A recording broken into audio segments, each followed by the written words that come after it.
La révolution digitale n'est pas qu'une question d'outils pour les entreprises, il s'agit aussi de définir de nouveaux modèles de communication, de nouveaux parcours clients qui combinent tous les canaux, web, mobile, téléphone, magasin ou agence physique. Alors pour parler des bonnes pratiques dans la mise en œuvre de ces stratégies multicanales, je reçois Nathalie Mostowski, directrice associée chez Euresis. Bonjour Nathalie Mostowski. Bonjour. Alors comment réussir sa stratégie multicanale? Quels sont les nouveaux défis de la relation client à relever?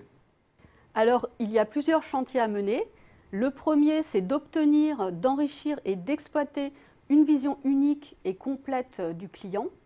Les entreprises doivent réussir à centraliser leurs données clients et à les partager entre tous les canaux. En plus, elles doivent impérativement enrichir ce contenu par des données externes sur la relation client. C'est un nouveau type de données non structurées.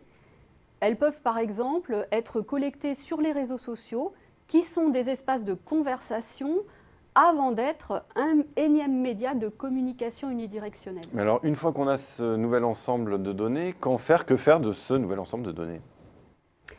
Eh bien, l'entreprise va pouvoir mieux qualifier sa relation client en fonction des attentes de ce dernier et prendre conscience que plusieurs profils de relations sont possibles. Par exemple, le client veut-il une proximité maximale ou au contraire va-t-il s'agacer de messages qu'il va juger trop intrusifs? Et aussi, quel canal privilégier pour la communication et les campagnes marketing? Le client sera-t-il plutôt touché par des SMS ou par des mailings? En fait, en fonction de la manière dont le client va vouloir interagir avec l'entreprise va affiner sa stratégie. Absolument, c'est le deuxième chantier à mener, mettre en place une stratégie de l'offre multicanale. C'est-à-dire se poser la question de ce que l'entreprise va offrir aux clients, quels produits, quels services, sur quel canal et à quel prix. Les réponses peuvent être très variables selon les secteurs et les objectifs des entreprises. Pour illustrer, dans l'assurance, on va vouloir augmenter la souscription en ligne de produits simples et capter des clients rentables par des services d'appel, alors que pour des enseignes du jardinage et du bricolage, l'objectif n'est pas d'augmenter les ventes en ligne, mais de développer le trafic en magasin. Donc l'entreprise oriente le client vers le canal où l'achat est transformé finalement. Oui, il faut convertir. Et là se pose un challenge technique pour l'entreprise, à savoir développer les synergies entre les canaux. C'est le troisième chantier à mener. Il s'agit de mettre en place des parcours clients dits sans couture. Le client peut passer d'un canal à l'autre, mais l'entreprise doit toujours savoir reprendre l'histoire là où elle s'est arrêtée.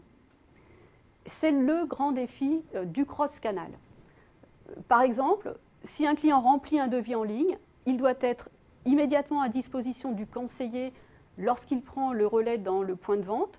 Sinon, il y a une redondance pénible, voire fatale, qui peut faire fuir le client. Oui, surtout que le client, quand il est dans le point de vente, il peut sortir très simplement son smartphone sur lequel il a enregistré le devis.